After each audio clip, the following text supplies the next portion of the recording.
गुरमीत राम रहीम। 7 की उम्र में मिला था उसे ये नाम और 23 साल बाद मिली थी गद्दी। अपनी 3 बेटियों के साथ राम रहीम आराम से रह रहा था। तभी एक संत उनके घर आया और संत ने बोला कि ये लड़का 23 साल की उम्र में सब छोड़ देगा। संत ने कहा था कि ये घर छोड़ देगा। गुरमीत के जन्म के समय परवीनी दास के ये वचन थे और 23 साल तक ही वो घर रहेगा, ये भी उन्होंने कहा था, और उसके बाद वो परिवार छोड़कर चला जाएगा। इस वजह से उनके माता पिता ने गुरमीत की शादी 18 साल की उम्र में कर दी। गुरमीत के परिवार के सदस्य शाह मस्ताना के अनुयायी संत शाह सतनाम सिंह को मानते थे और उनके डेरे पर आया जाया करते थे। उस समय गुरमीत की उम्र 5 साल थी। बाद में गुरमीत भी डेरे पर चला गया। शाह सतनाम सिंह ने 7 साल की उम्र में ही गुरमीत राम रहीम को ये नाम दिया।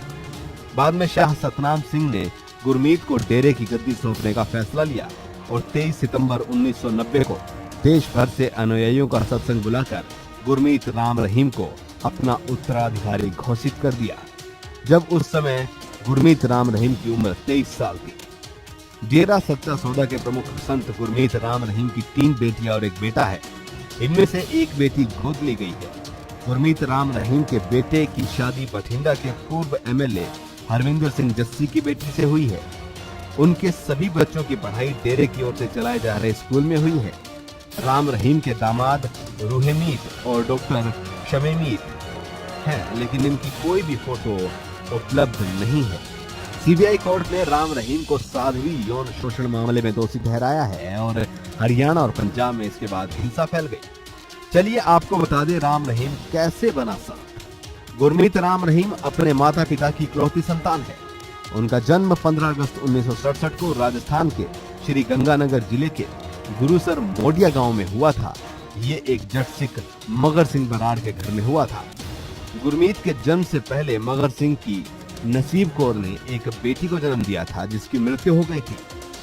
तब नसीब कौर ने गुरुसर मोडिया गांव में परवीनी दास के डेरे में जाकर मन्नत मांगी थी और इसी मन्नत का नतीजा गुरमीत राम रहीम थे। लेकिन जल्द ही ये डेरे में चले गए, घर छोड़ दिया और उसके बाद बन गए राम रहीम सिंह।